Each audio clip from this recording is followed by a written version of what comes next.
Hey, what's up, fam? My name is Ayize Ma'at. Welcome to Ask the Ma'ats. I'm flying solo today. I'm normally doing these videos with my lovely wife, Fiona Ma'at.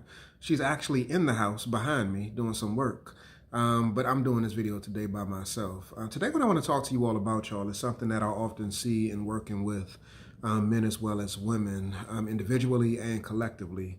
In the work that my wife and I do as couples therapists and coaches, we oftentimes encounter couples that are experiencing an extreme amount of frustration. And more often than not, it's the woman who's coming to us saying, like, this dude, he need to get his act together.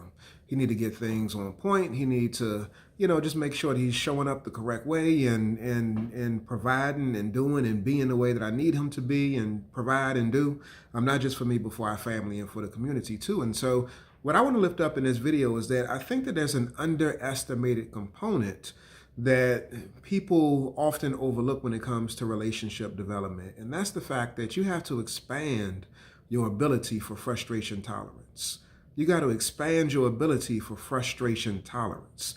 And so we often, and it's normal, we oftentimes judge our partner in our relationship and say, you're too this, you're too that. You need to show up this way. You need to not do this. You need to do more of this.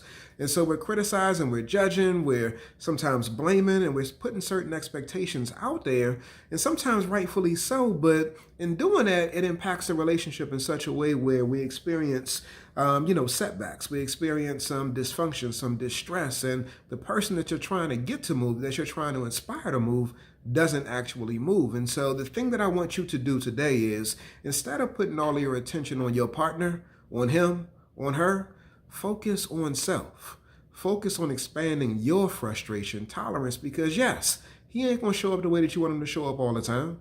The same way that you don't show up the way that he wants you to show up all the time.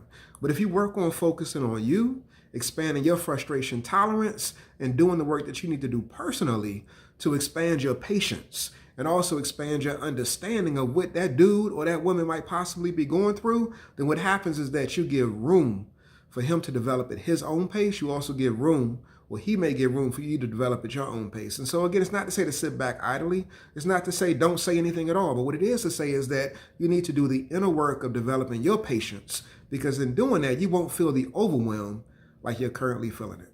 As always, y'all, stop playing.